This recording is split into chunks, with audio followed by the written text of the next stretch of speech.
Well, we're going to be talking about embodied performance. I want to thank James, who this morning kicked us off, I think, having us think a little bit about what it means, what we're doing with Beyond Print and all that. I will be repeating a little bit in the sense of, I think repetition is always good. And thank you, Dan. I think Dan kind of launched us into a very interesting application of Powell's classical analysis of narrative. This whole thing has to do with the way we see and what we find important, For me, this morning was kind of iconic because I found that it was interesting that all the comments that we made, I found it interesting. I told Dan afterwards that we are such textual people, and Powell too. If you read his whole book, there's not one time I think that he mentions to read the text out loud. There's not one time that he mentions it's good to. You're analyzing stories, so you can get the meaning out of them. You have all these questions you're asking the text, but there's not one time that he says read it out loud. Or tell somebody the story so that you can get the meaning of the story. It's very interesting,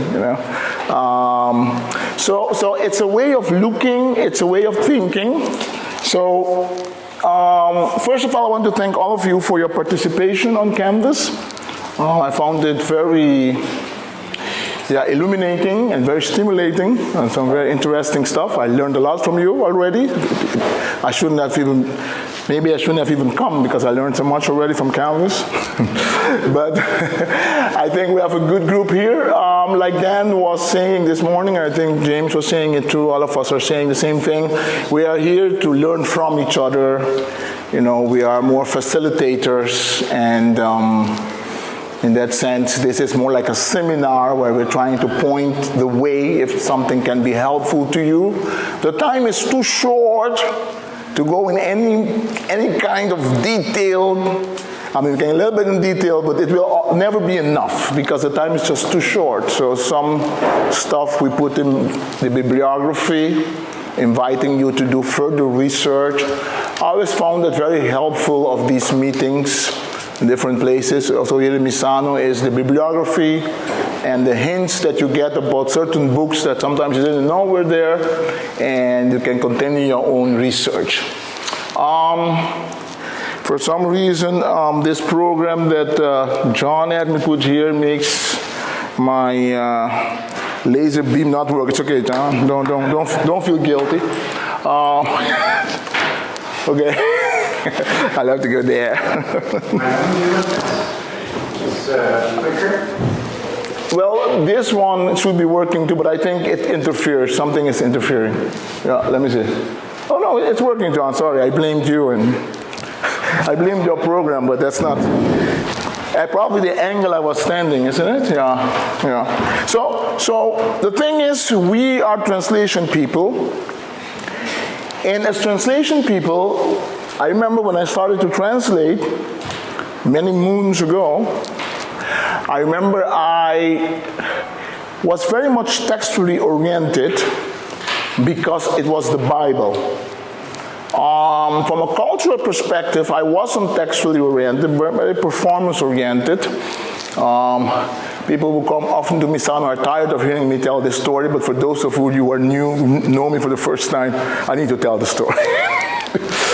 I studied philosophy and theology in Holland, and I remember in philosophy class we had an assignment, and I decided in those pristine days of youthful enthusiasm, like Dan would call it, I decided to do something different for the paper that we were supposed to present in this philosophy seminar on ancient Greek philosophers. I dressed up like Plato, and I appeared like Plato, and I make my argument as Plato.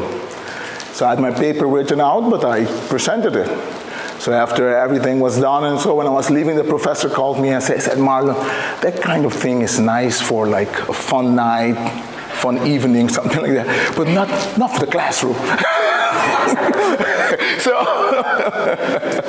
I always tell that story that trying to introduce performance in the Dutch academia didn't go very well the first time. But then I was very happy afterwards to realize that the whole issue of performance had entered into academia. I remember the first person I heard speaking about this properly is James Maxey. A meeting in Buenos Aires as sensation consultants, he was invited to share about his research. And then I had two feelings. One feeling was of happiness, and one feeling was, finally they got it.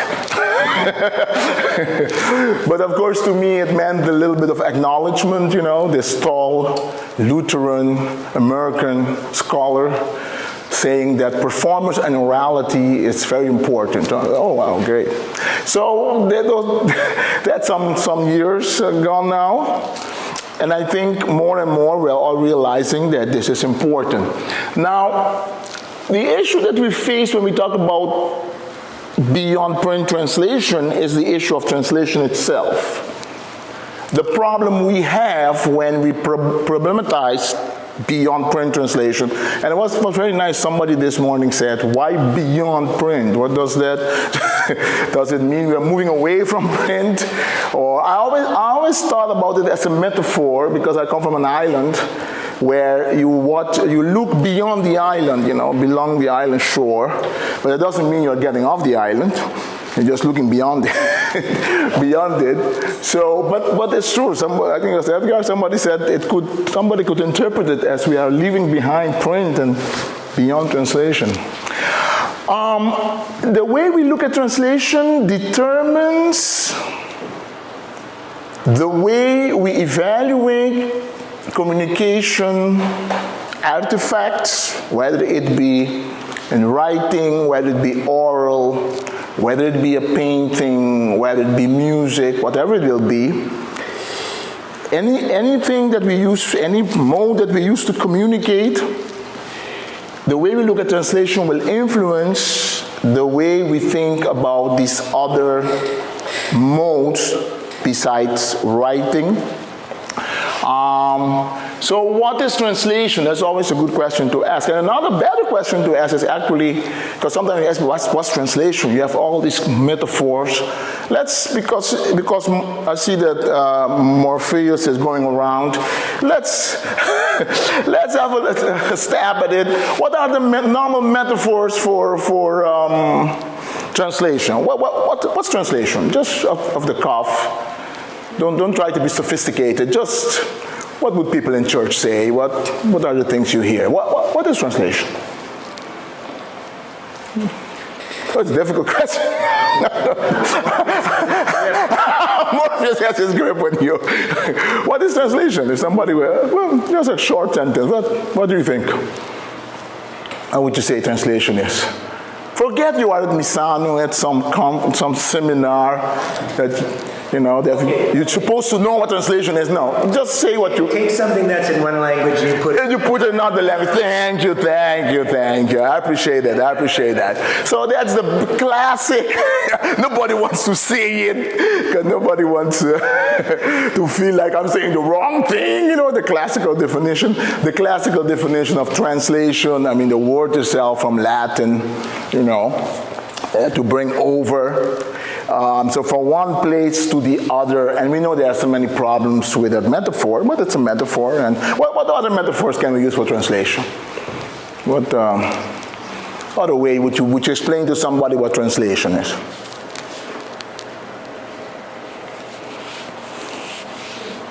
No graduation is going to go on at the end of this. Yes. In the Pacific, they use this metaphor of the baskets.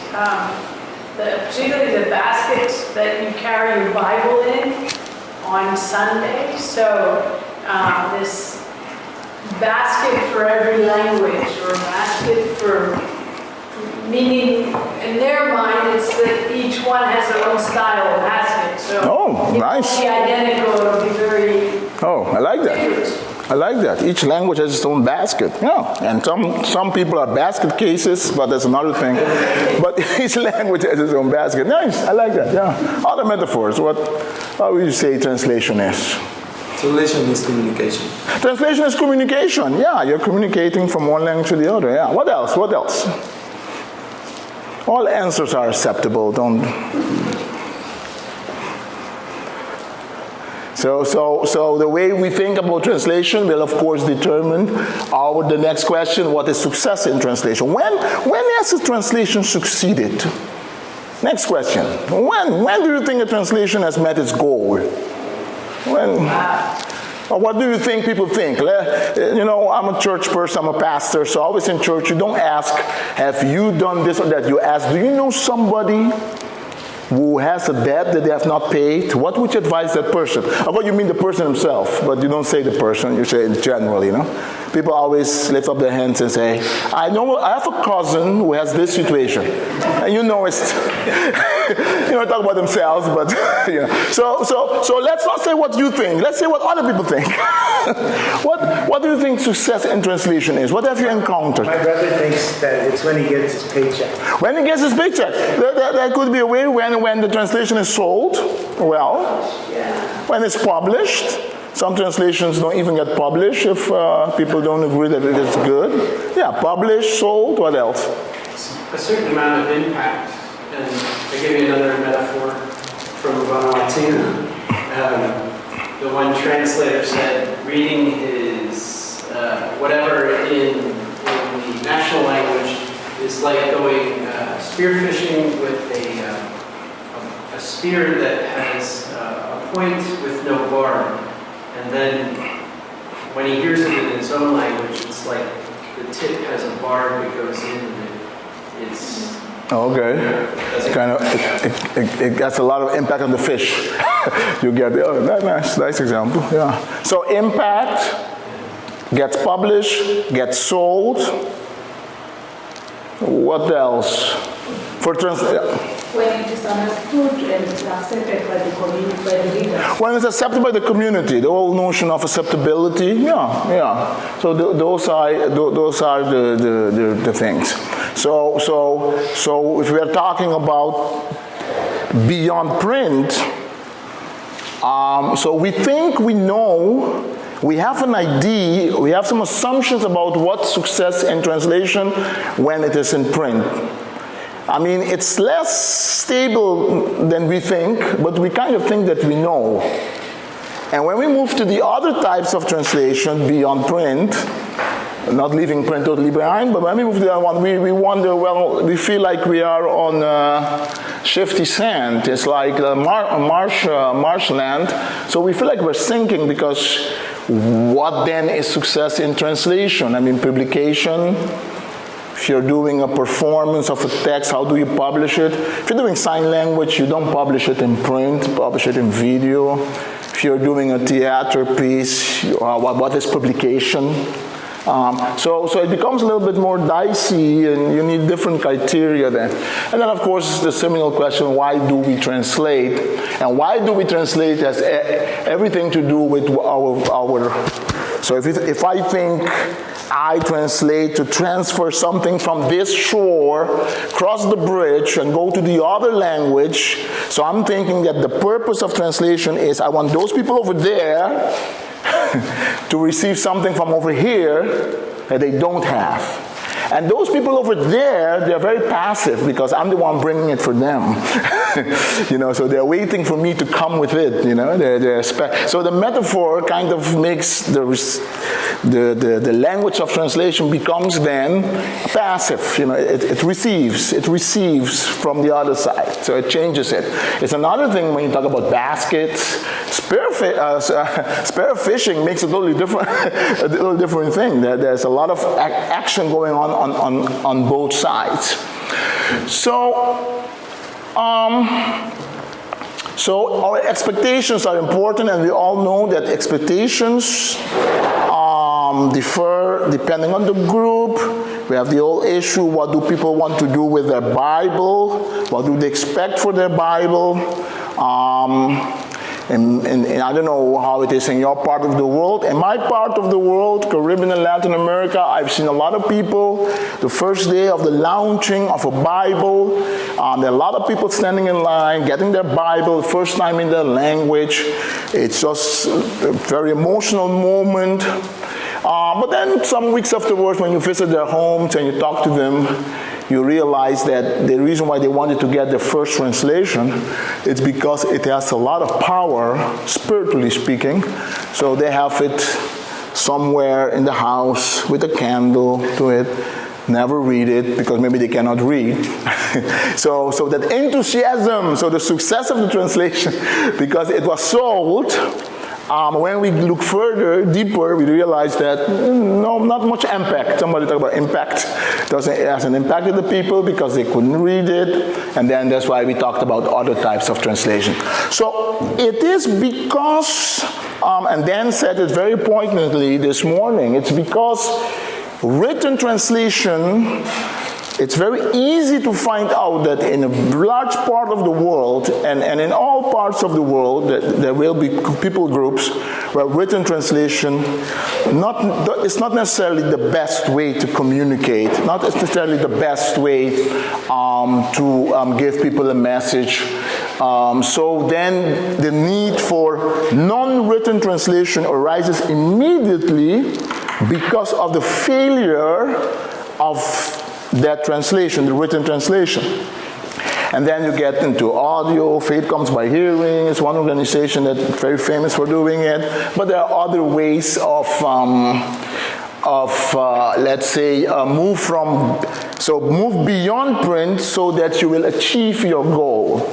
So the print is there, but you want to move beyond it if you want to communicate, if you want to catch the right fish with the right spear, if you want to put the translation in the right basket, with its own characteristics. So in that sense, the failure of written translation has been one of the motivations for people to think about non-print translation or non-written translation. I come to it from another angle. I come to it from an angle of identity. So I'm putting first a couple of ways of talking about translation beyond print or translation, the notion of transportation, bridging, notion of recreation I find to be a very helpful notion. Something is recreated in a language. And then the whole thing about intersemiotic. I always liked Martha Choon's. Once I was here at the Nida School of Translation Studies, and she presented her pushing hand metaphor. With pushing hands like a martial art, where you try to balance each other. And you can look it up on YouTube. And so she's saying the two languages are not trying to conquer each other, not trying to receive from the other. It's like trying to find the right balance between these two languages, and it creates its own reality. So it's a kind of a recreation. I like that metaphor, that image. But I come to it from another angle in this sense. I think that we have been prisoners of Gutenberg for a very long time.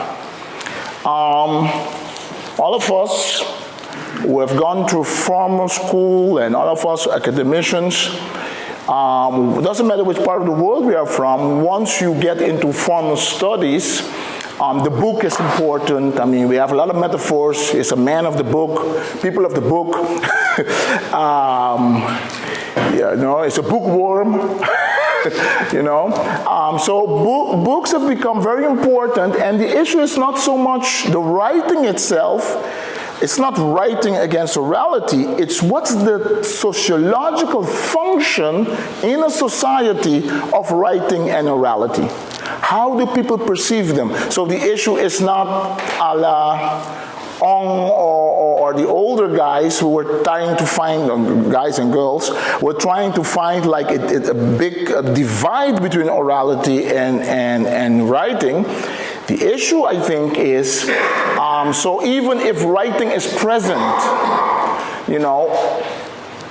that doesn't mean the culture is not oral. Even if the culture is oral, that doesn't mean that in the minds of the people, in the way they construct meaning, writing does not have a certain meaning. Writing can be hegemonized, can be an ideal, something to look up to. So if you tell somebody who speaks an oral language that the Bible has not been written in that language, you say, we're only going to give you an oral text. A lot of people will tell you, no, well, you can give it to me for the time being, but at some point I want it written. Why? Because it comes to me written, because of the idealized view of writing, because writing plays a certain role. We see it as the highest level of communication, in a sense, in our cultures. So there's a dialectic between orality and writing. It's a dialectic. It's not just here and there. It's just how does orality function? And how does writing function? And you can see this with people who are illiterate and who stand at train stations or at airports, and they're doing as if they're writing. Not writing anything because they cannot read, but doing as if they are writing has a sociological meaning. I know a case of a father who for 20 years, only when his daughter was 20 years old, he told her, Daddy cannot read or write. So he managed, with his wife, of course, with the help of his wife, he managed not to allow his daughter to know this truth about him because he felt that he would diminish in her eyes, So writing and orality and all modes of communication, it's not just modes of communication. There is a certain value attached to them in society. There is a certain value attached to a scholarly paper, or there is a certain value attached to a preacher in certain culture, certain churches. And it's kind of funny because it depends on which culture and which church. In some churches, a preacher that goes up to preach and doesn't have a piece of paper or something to read the notes, that's bad. That's terrible. Are you going to preach the word of God and didn't make any notes, no preparation? In some other cultures, the preacher was going to preach and shows up with a big book that is going to do. People are going to think, he doesn't know the Word of God. He's just going to be reading. He's just going to be scholarly. We're going to be reading his stuff out. So the same action, when it comes to writing and when it comes to orality, can have different meanings. And that's where I'm trying to help us go this week in my session on Wednesday, is thinking about these things as semiotic systems that have value, they are embedded in social realities, and how we use them depends very much on the social reality. And then the whole issue of translation, how we translate. It's important then, because then we're not only talking about translation from writing to writing, we're not only talking about translation from print to print, we are acknowledging maybe, and Dan said it this morning, I think James mentioned it first, we're talking about things that we know, we knew, things that have been there all along, but we all know how it is. Sometimes something can be very close to us, but we don't see it. We kind of go over it,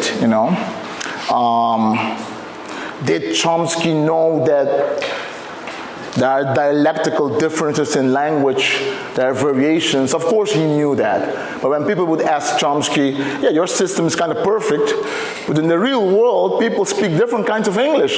Chomsky would say, that is noise. That is not the object of my inquiry. So for a very long time, we too as Bible people, dominated by the Gutenbergian paradigm, have bought into this in a certain sense, where the book and the writing gets hegemonized in a way that actually oppresses people who are more orally inclined. I'm not talking about South and North now. I'm talking about even in Europe. I mean, in Europe, when we're talking about the Reformation and so many Bibles were printed, well, many people couldn't read those Bibles that were printed. You know, a lot of the poor people, I mean, the peasants, they couldn't read. I mean, there was one Bible in the church, you know, chained. And the pastor, the great oracle of God, who gets his power because he can read and write, his power comes from that. He is the one that reads the passage to the people. So in all cultures we see this thing. So it has to do with identity, I think. I think the more we discover orality as a valid, or not only orality, my text will talk about embodied performance, the more we discover this as a valid and real part of human communication, of translation, the more we are acknowledging to the identity of so many people groups in different situations and in different places. So, for example, when people go to seminaries to become pastors, the people who make it in certain systems to become pastors are the people who can read and write very well.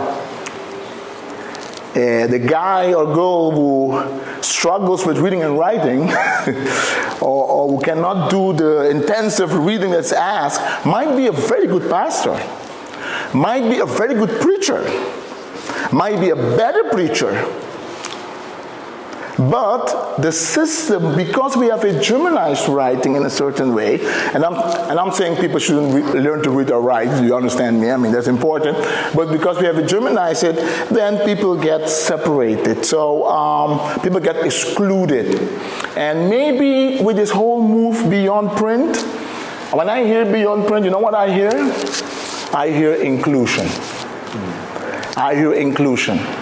I hear inclusion of deaf persons who were not on our radar, at least as United Bible Society for a very long time, because sign language.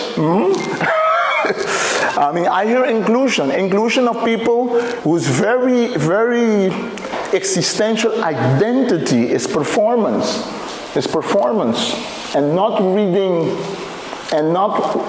a book in a corner by themselves. So in a sense, and it's inclusion of ourselves too, because one of the weird things about scientific models is the scientific models exclude parts of our own being. So to be a scholar in the West means to be somebody who excludes emotion, excludes embodiment, you know. And I'm going to show you a video of some people who study Hebrew. And they try to study the text by performing the text. I'm going to show you, though maybe the dangerous hour of Morpheus already passed, but still. Oh, this is another thing. Let's see what I have it. Oh, I have it in here. Yeah, sorry. So let's see if we can go here. Wait a minute. So this is a story in 2 Kings. No, you can't see. Sorry.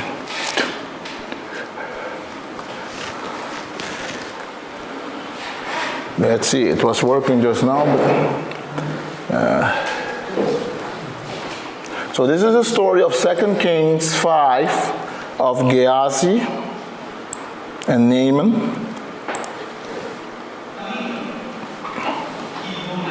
Okay, first a little. Well, let's see. We know the story. You know the story of Naaman and Gehazi. Who remembers the story? Let's get into orality immediately here. Remembers the story? The prophet. Yeah, you can tell us a little bit. Naaman was the prophet gave us a reward for his healing. Elisha says, he's not taking it. Yeah. Naaman goes and then Gehazi follows him, tells him that his master has received some visitors, so he can take the gifts now. Yeah. So he takes them, then goes behind the house and tells him something there. Yeah. Elisha calls him, where has he been? He said, nowhere. Yeah. He was, you saw him when his friend was with him when he was taking No. things for tells him that there's a disease that they now suffered from is going to come upon him. This time he has important levels. Oh, very good, thank you. Very good, yeah. So that's the story, and they're going to perform it in Hebrew, but I just want you to focus on their body language. So let's focus on the body language. See if you can get any meaning out of the body language. Because even if you can read Hebrew, it might be going a little bit fast.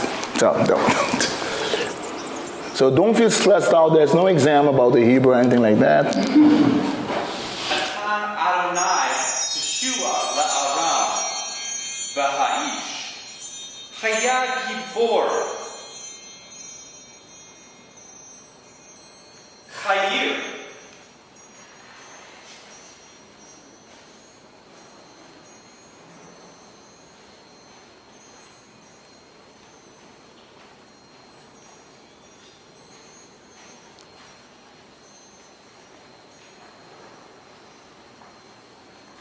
Mitzorah,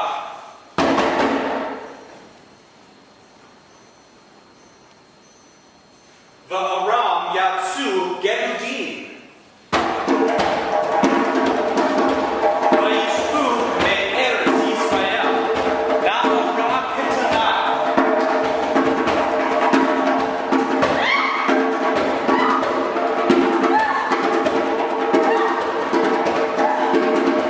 Va'tihi Lifnei Eshet Na'aman,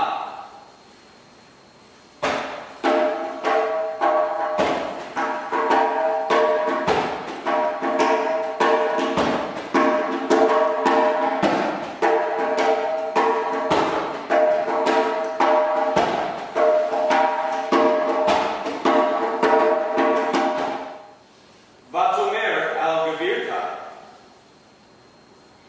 Ahane Adoni, Lifnei, Hanavi, Asher B'Shamron, Az, Ye'esuf Oto, Mitzarato.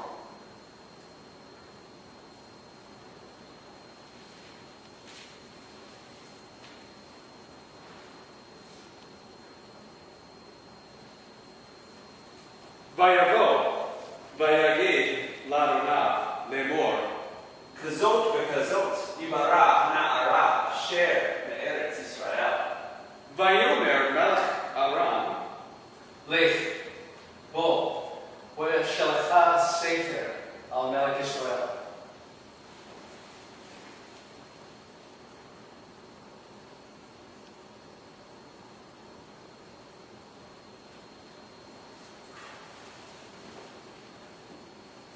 Vayelech, Vayikach Bayado, Eser Kiprei Kesef, V'Sheshet Alafim Zahav, Ve'eser Halifot Begadim.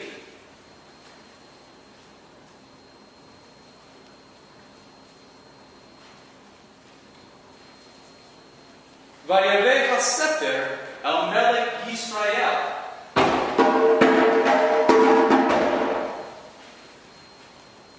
Lemor, Wa'ata, Kavo HaSefer Hazeh Alecha, Hine, Shalachti Alecha, Et Na'aman Avdi, Wa'esefto Hatzerato.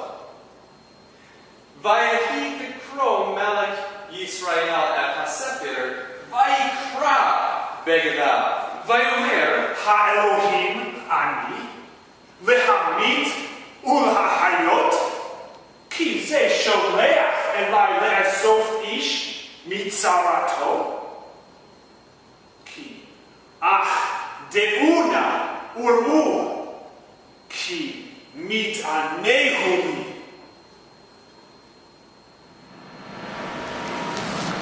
Yeah, I'm gonna put it for you on canvas so you can enjoy it from there. So this is a group of people who actually they learn Hebrew and they practice their Hebrew by performance. So this is a group that actually exists. This is what's the name of the school again, James? Where they're from? The university? I keep. Is this the Jerusalem Center for Bible Translation? No. This is the guy from Lutheran. No. This is the Lutheran. What's his name? The guy at SBL. Forgot his name now, but anyway, I'll put it. It's called the WTS. I forgot what the WTS was for. It's a group who they do a lot with performance. And then this morning, I remember somebody was saying, well, and it's good when we recognize that for ourselves. I notice in myself these two, like Paul says, there's these two giants fighting against each other. No? There's orality and there's writing. So somebody said we are textual people because that's the way we have been formed in our academic traditions. And not only is performance good for the end users of the Bible, it's actually good for ourselves. You look at the text differently. So if you try to perform, let's say, I know I've seen James perform Philemon in Greek. If you try to perform in Hebrew or in Greek, just trying to memorize the text, know what the text says, and you see this guy is speaking Hebrew, but one of the main guy is a very good actor. Because even though you might not understand the Hebrew, his acting is so good that you can follow a little bit of the story. So embodied performance is not just actually a way to communicate better with other people, it's actually a way to change our epistemology.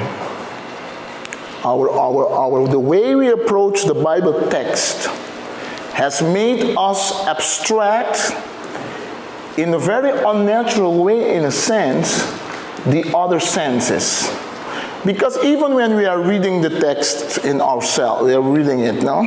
And we know that in ancient times, reading in yourself was a novum. I mean, for many centuries, people who could read would always read out loud.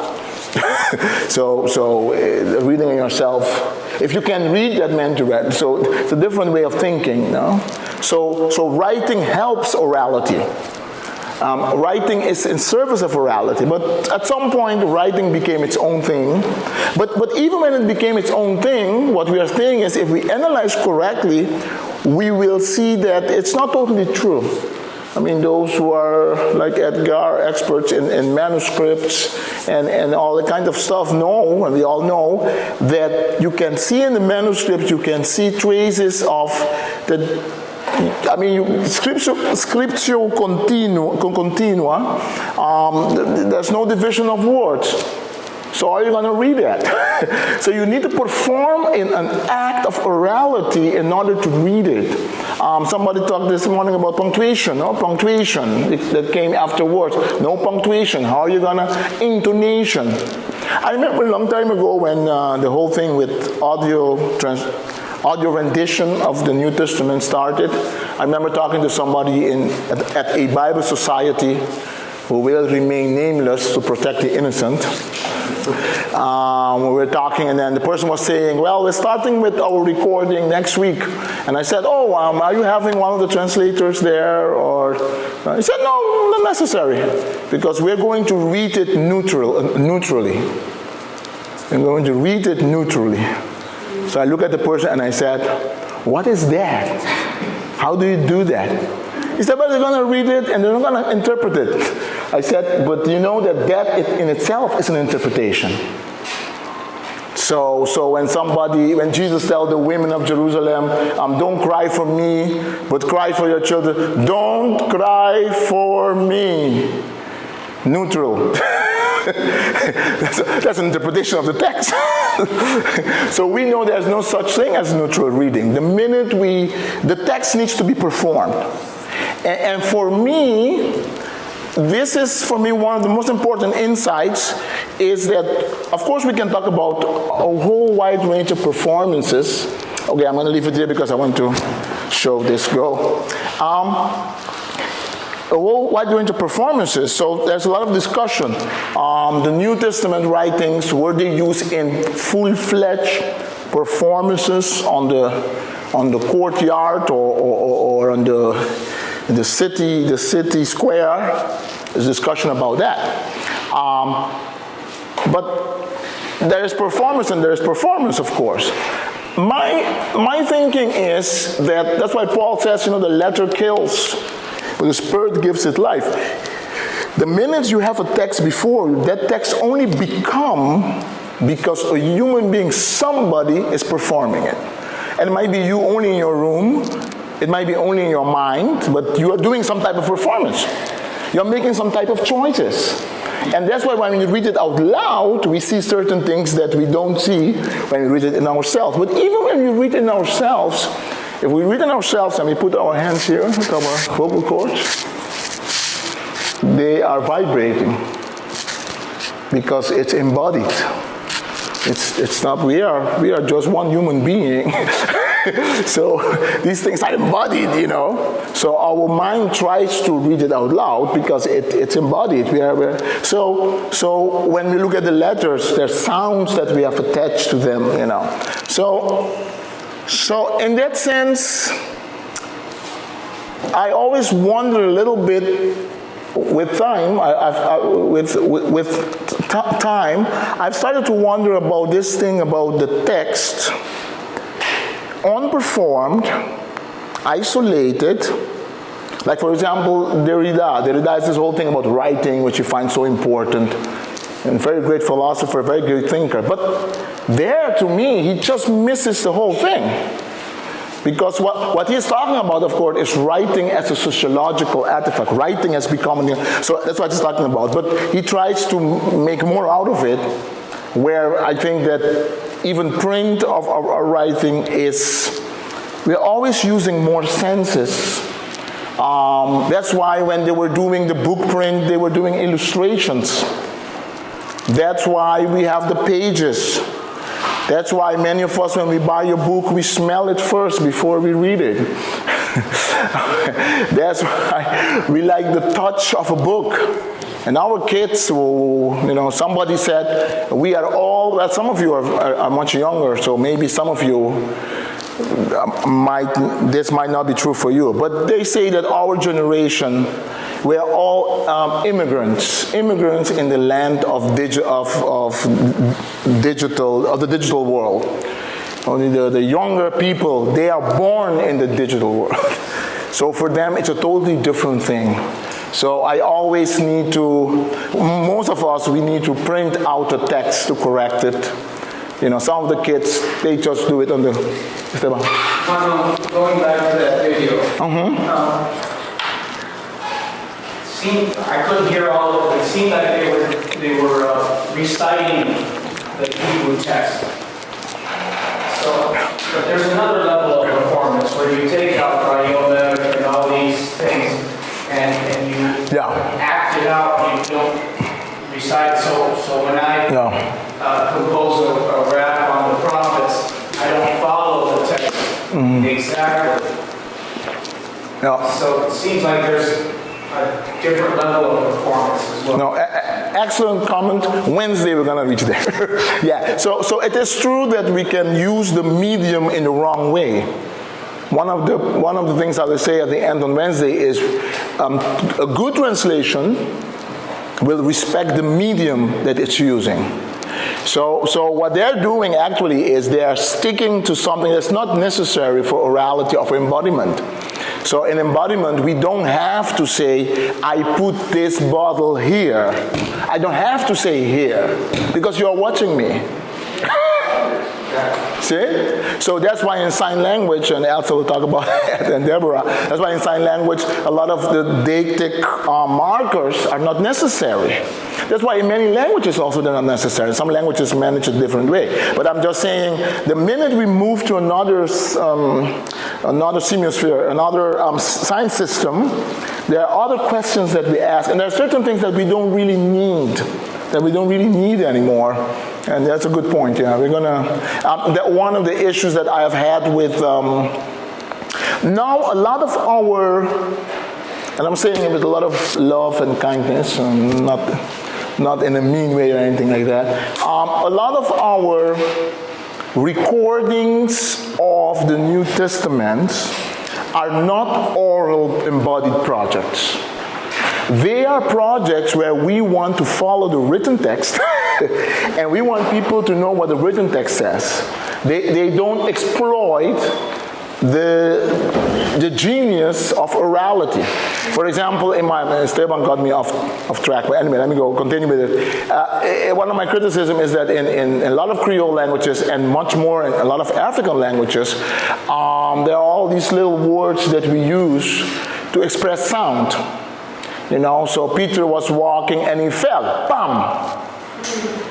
And then he stood up, and then, but in no recording do you hear that. Because in written language, people that say don't use that. It's written language. Don't use this.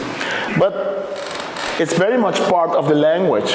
Once an older lady said to me, she was listening to a text in Belize, and she said to me, and she said it very well, in all her simpleness, this woman didn't have more than high school.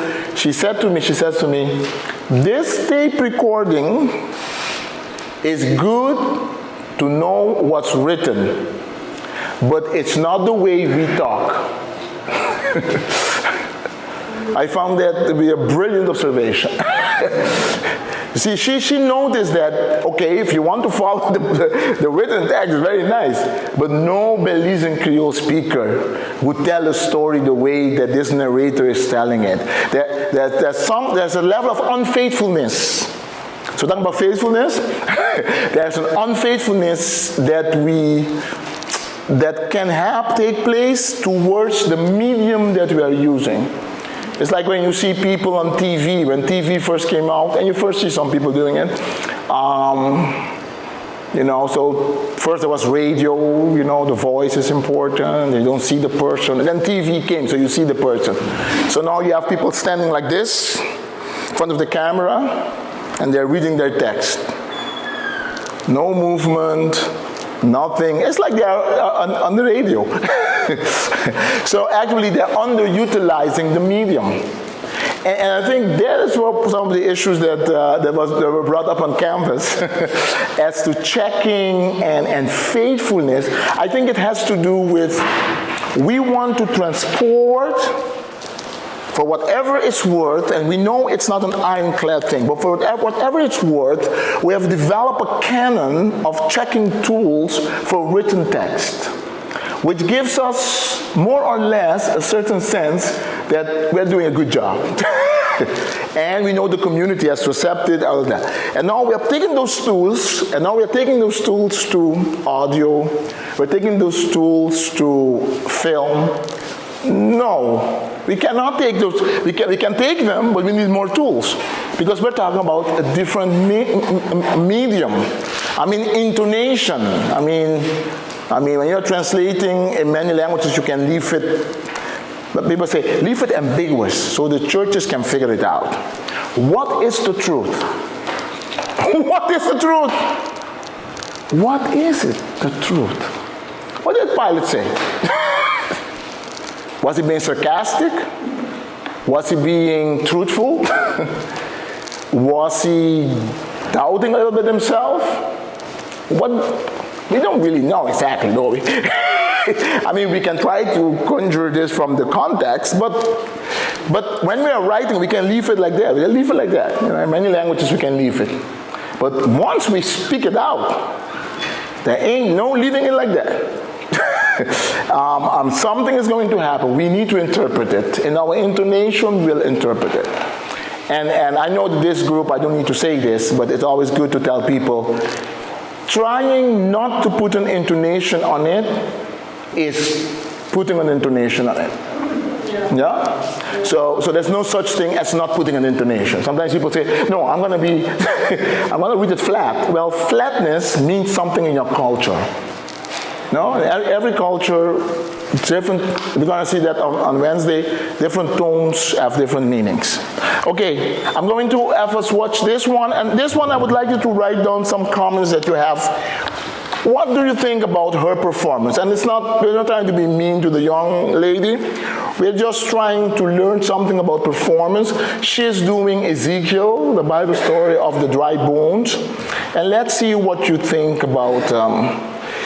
So we want to look at different things. We want to look in here.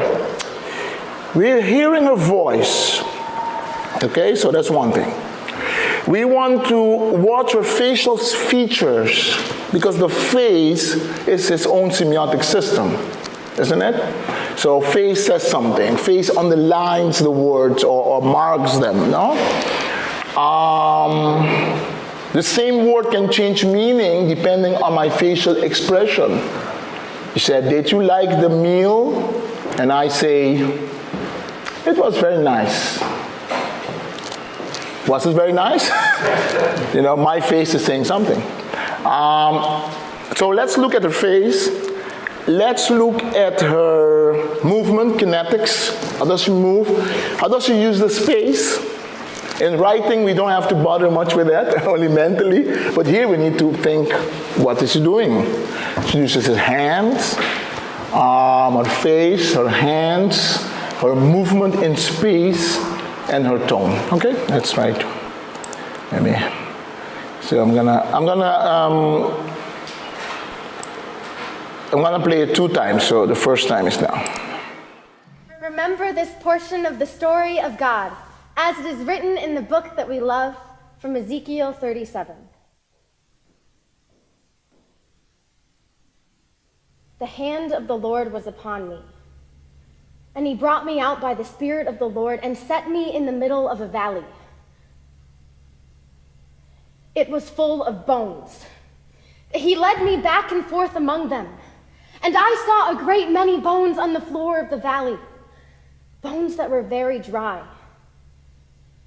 He asked me, "Son of man, can these bones live?"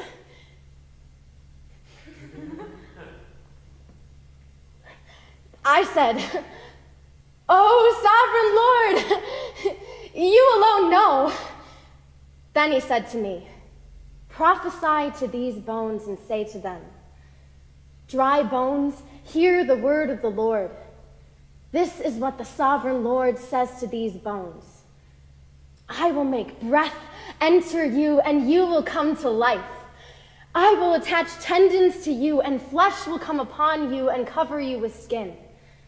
I will put breath in you, and you will come to life. Then you will know that I am the Lord." So I prophesied as I was commanded.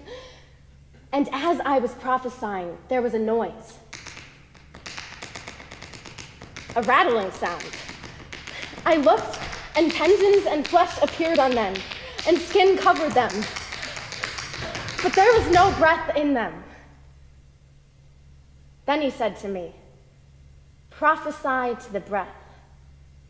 Prophesy, Son of Man, and say to it, come from the 4 winds, O breath, and breathe into these slain that they may live." So I prophesied as he commanded me, and breath entered them. They came to life and stood up on their feet, a vast army. Then he said to me, "Son of man, these bones are the whole house of Israel. They say, our bones are dried up and our hope is gone. We are cut off. Therefore, prophesy and say to them, this is what the sovereign Lord says. I am going to open your graves and bring you up from them. I will bring you back to the land of Israel. Then you, my people, will know that I am the Lord when I open your graves and bring you up from them. I will put my spirit in you, and you will come to life, and I will settle you in your own land. Then you will know that I have done it, declares the Lord." Okay. You want to see it once more, or you're okay with giving comments already? You? Once more? Okay. Once more into the breach. I'm wondering, John, if there's no way to minimize this thing, If I turn it off, it's going to be off, no? Yeah. No, but then I don't want to mess up your... because this means close all connections. No, we don't want to do that. There should be a way to minimize. It's okay, leave it like that. Better leave it then. Okay, we're gonna. Remember this portion of the story of God, as it is written in the book that we love, from Ezekiel 37. The hand of the Lord was upon me, and he brought me out by the Spirit of the Lord and set me in the middle of a valley. It was full of bones. He led me back and forth among them, and I saw a great many bones on the floor of the valley, bones that were very dry. He asked me, "Son of man, can these bones live?"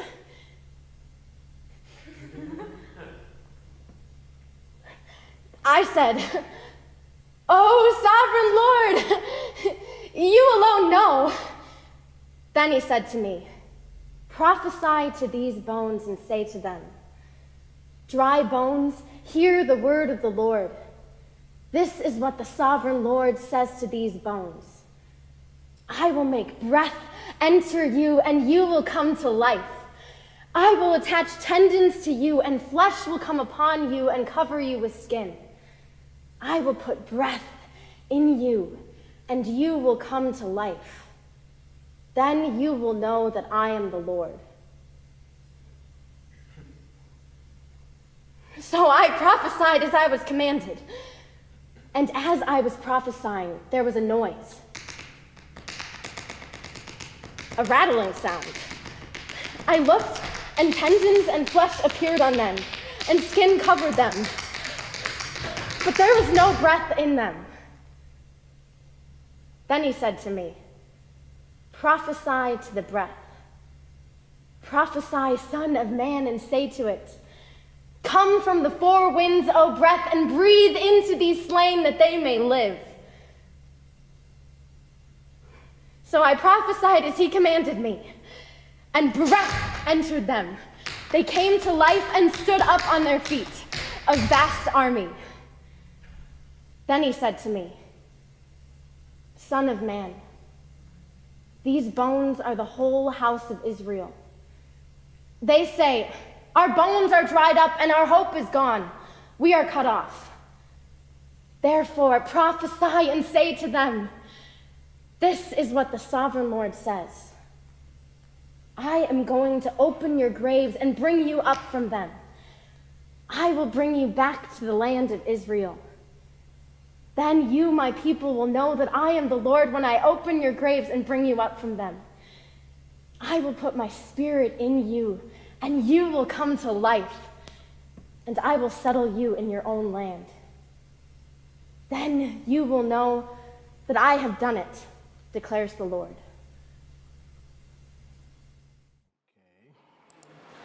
I eagerly await your comments.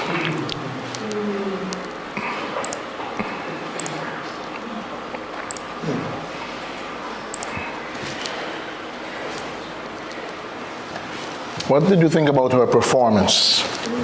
So you are a translation consultant. And it wasn't a question. And you are called by the Bible Society. This young girl is doing this for some official thing, and they want to know your opinion. Is this faithful to the Bible text? Is this... What kind of questions would we be asking this? And this is kind of difficult because this is not text. I mean, there's text involved in a sense because you're oralizing the text, but what comments would you make about it? Or first, maybe your general impressions first, and then... I mean, I thought it was really exciting and good and fun, and to the point where I couldn't analyze it. Okay, yeah. No, that's a valid point. You see, embodiment. Yeah, embodiment also demands of us a certain type of embodiment, a visceral bodily reaction, and if something is done very well, it entices us, so we would need to see it a couple of times until we kind of say, okay, now I'm over the first surprise or whatever it is, and now I can watch it, yeah. Mm-hmm. I enjoyed it. I had never seen a performance where I'm paying attention to both what the person's saying and the gestures and their feet. Yeah. So it was different that way. And I was imagining what she could do more. You know, it was very effective having those the creaky bones, with the tap. The taps. Even if she might have had a few other people come, once the bones became the army kind of thing. So I was thinking of other things she might do, yeah. More comments? Yeah? What comes to mind as I watched the video was, you've witnessed something and you have to come and report it to or tell the people, and it's as if they can't believe you. Are you sure you really saw this? This really happened? So what came out to me from her performance was depicting Ezekiel informing this of what he experienced, and like this guy is sick, there's something he's not, like he keeps giving that it really happened, like I experienced it, that's how I get it from there. Painting Ezekiel, trying to convince the people that he really experienced this, he saw this, and initially that was what he has watched them, that's how thanks for the comment. Yeah, a performance, a live performance, it's a recorded performance. But even as recorded, we experienced it for the first time. So for us, it's kind of there's an immediacy to it that makes us the immediate audience. So with the written text, it's something else going on in my mind, in my brain, and how I look at it. Once I perform the text, I myself perform the text, something happens to me first, and something happened to her first in experiencing the text and making decisions about how because she had to practice and decide, I'm going to do this, I'm going to do that, I'm going to do the tap dancing, I'm going to, you can see that she can tap dance because she also did a little bit of, I cannot do it as well as her.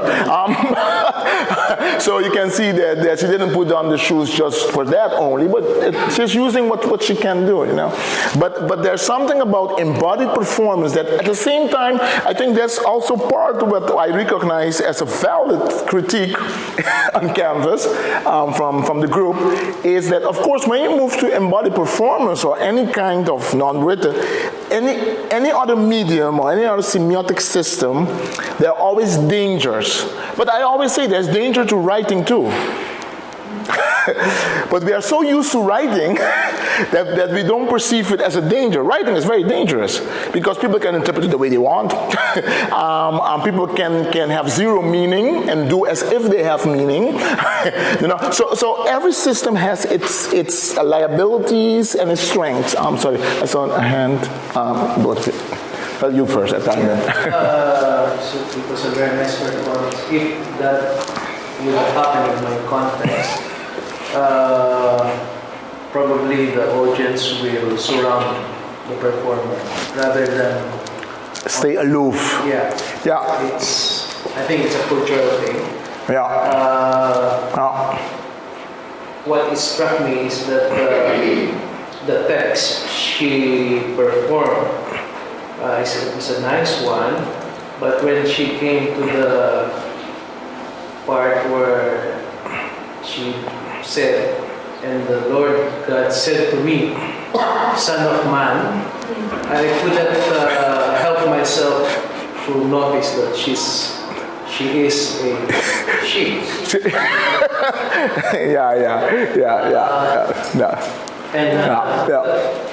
So those are the two things. My question is, obviously she made a tap dance, she performed a tap dance, and I think it's a cultural one. Would that be considered attempting to analyze it? Sure. would that be considered anachronistic?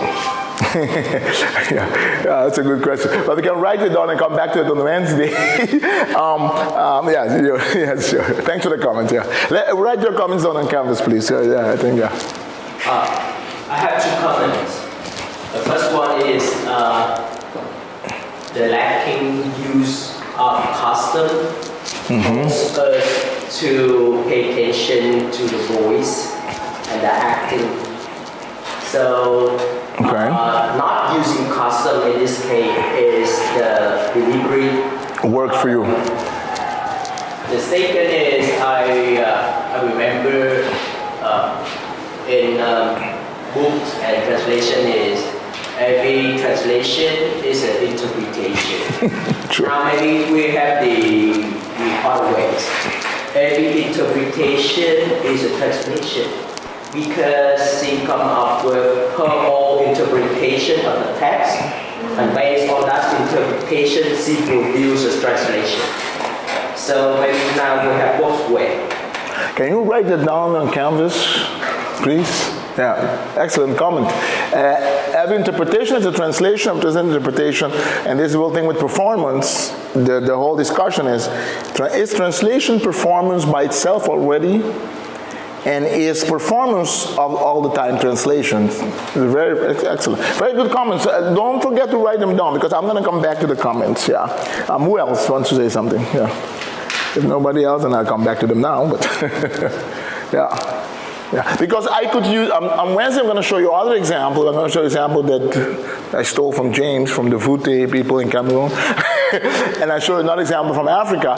And there's one thing that I am analyzing is the audience participation.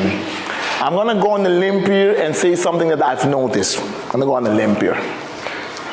Generalizing, which is always dangerous.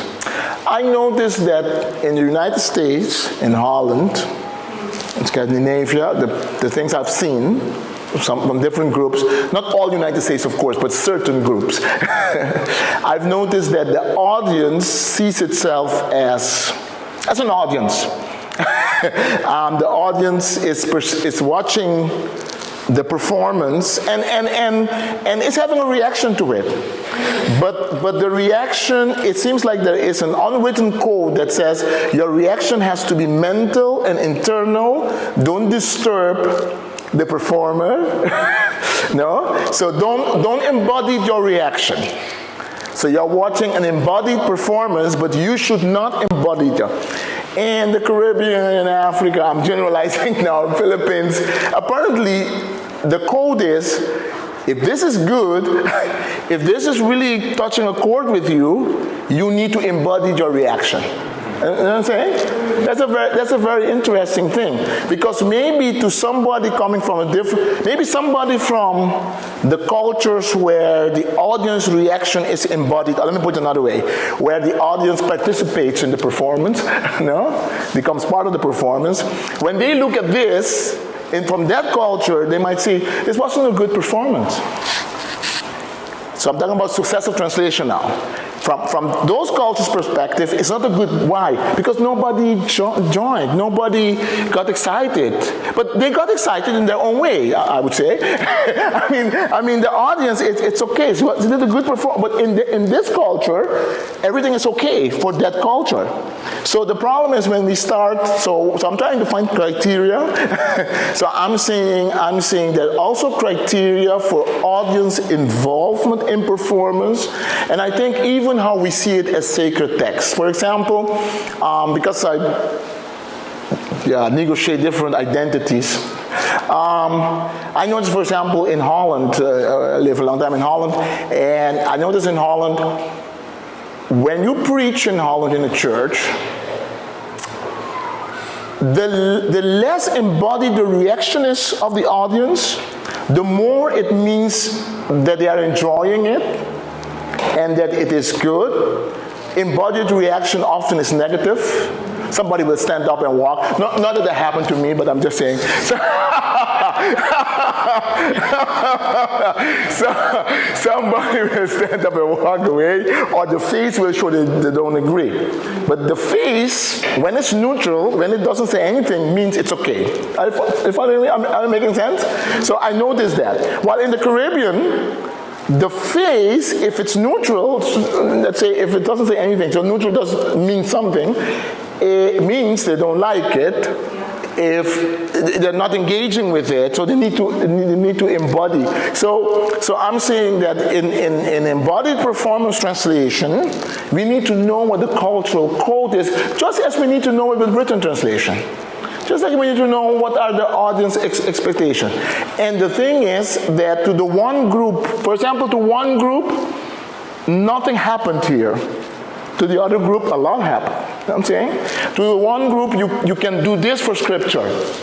I mean, for some people, the tap dancing, for some churches, the tap dancing was way out of line, So that some people, she lost a certain audience there, not there, but I mean, certain people would say, no, don't do tap dancing.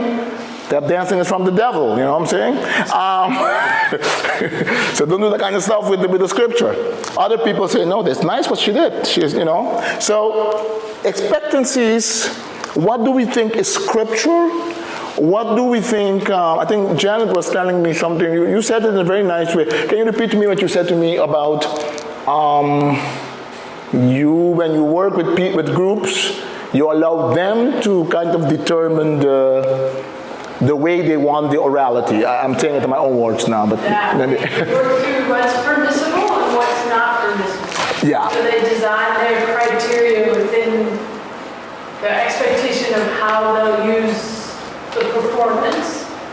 And so, I mean, everything in a sense is permissible because people do it. But where is it no longer considered related to authority? It takes scripture. Yeah. It's now something personal interpretation. Yes. So we define those criteria. Okay. So these are questions a consultant can ask. A consultant gets this to see. Somebody say, tell me what you think about it. You can say, well, how is it in your culture? Is it normal for her to stand by herself and nobody says anything? Is it, yes, it's normally, okay, then you know. Or maybe you ask the question and somebody say, yeah, but there's something strange about this. Sometimes when you are in your own culture, often you don't see certain things. Like people will tell you, this text is strange. And you say, why is it strange? I don't know. It just doesn't sound good. Sometimes people look at the performance and they say there's something weird with this. Something strange with it, but they cannot tell you what. So as a consultant, our only job is to ask the right questions. Actually, the whole thing we're doing this whole week is to try to develop, to learn, to teach each other the right questions to ask. That's the only thing we're doing. It's trying to build a toolbox of new questions that we can ask that we weren't used to asking when we were doing written translation. And now we have to look at the thing differently. We have to analyze it from different perspectives. Like nobody mentioned her move in space yet. You know, nobody mentioned that, but maybe I should mention it. So there's one thing about her performance is that she has chosen to have a very limited space to move in. Might be conscious, might be not conscious. I mean, in my Caribbean culture, I would suggest to her, you need to move a little bit more. You know what I'm saying? So from the translation expectancy of Caribbean people, she would need to move more. But in her culture, probably she doesn't. You know, so those things are very cultural. Mm-hmm. Well, so I think I'm from a really similar. Yeah, sure. I expect her to use the space more, but she's wearing tap shoes. And okay. So see, a pragmatic reason. No, okay. Thank you. I didn't think about that. Yes, that's true. No? Question. Can we call her, because we're using the term performance, and it's a bit, I'm not familiar with, I'm not so used with the term performance. Yeah. When it comes to the biblical text, maybe it's just me. Can we call her as, and what she represents as a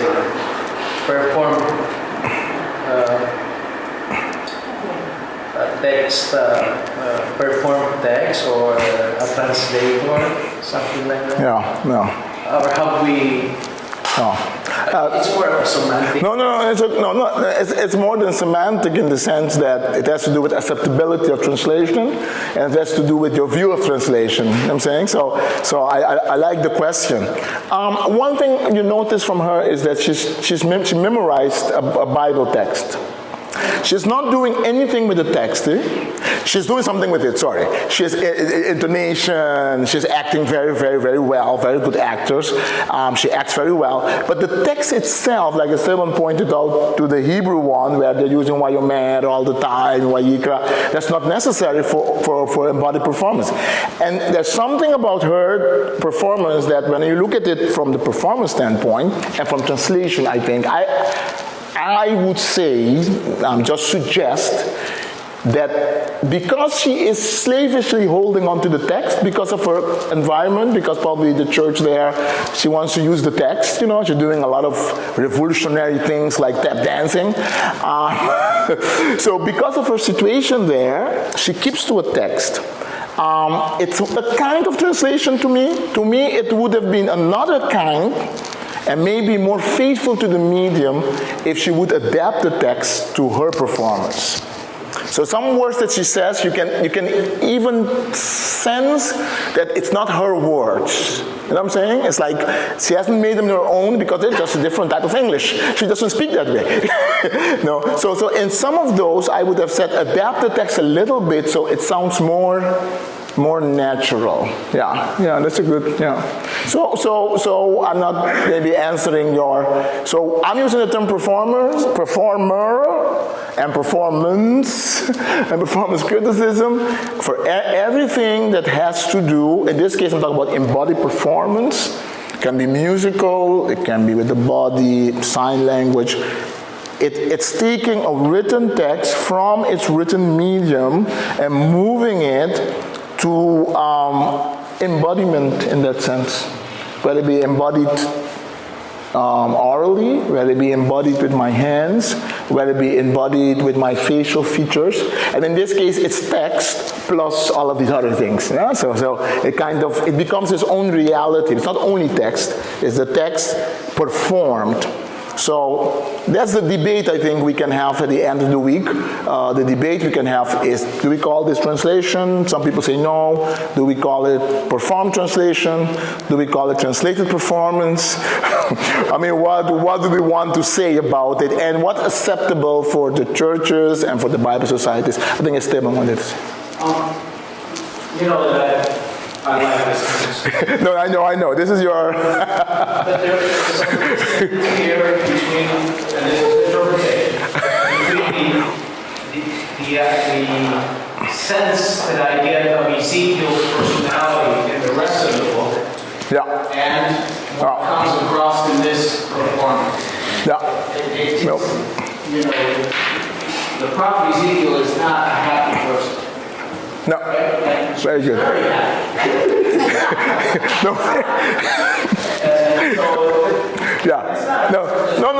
It's a good observation. I'm gonna post my comments about it on Canvas after this meeting. So you see some of the things that I'm saying too. The thing with embodiment is the problem here. Okay, we can suspend disbelief. Some people can, some people cannot. In the sense of what's acceptable. She's a woman, she's a girl, she's playing for a man. Is it acceptable? For me it's acceptable, for some people it's not. You know what I'm saying? So that's the first embodiment.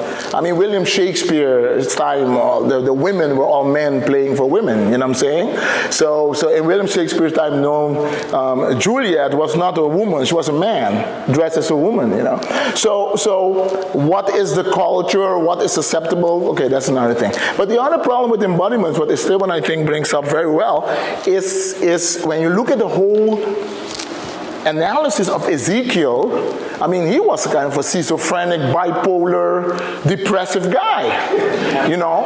So it is true that she embodies an Ezekiel that shows her interpretation of the text, or the interpretation of the church, of the community. This is a text of, and of course it's a happy text.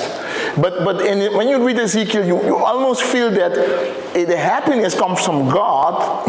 Tell these dry bones to. But Ezekiel himself it's not a comfortable guy in his skin. So I agree with the statement there. And then you can discuss and say, okay, you want to be a man because he was a man? First question. Do you want her to show Ezekiel's psychological issues, the great mystic? And if there's one great performer in the Bible, it's Ezekiel. I mean, that guy could perform. He could perform because for him it wasn't performance. It was psychological breakdown. So God speaks to him, and when he performs these things, they're crazy things that he's doing, actually, you know what I'm saying? So what do we want? And then each of those questions of embodiment, we can give different answers. We can say, well, for this church in this situation, Scopus theory, this translation is good for this purpose. Or we can say, well, no, if you really want to be faithful, more faithful to the literary narrative context of the book, and then you would say, well, it was a good performance, but it was not a good translation. So you can play with those kind of terms. I'm going to let you go to your break, have your coffee, and then we'll continue on Wednesday. Thank you. Yeah.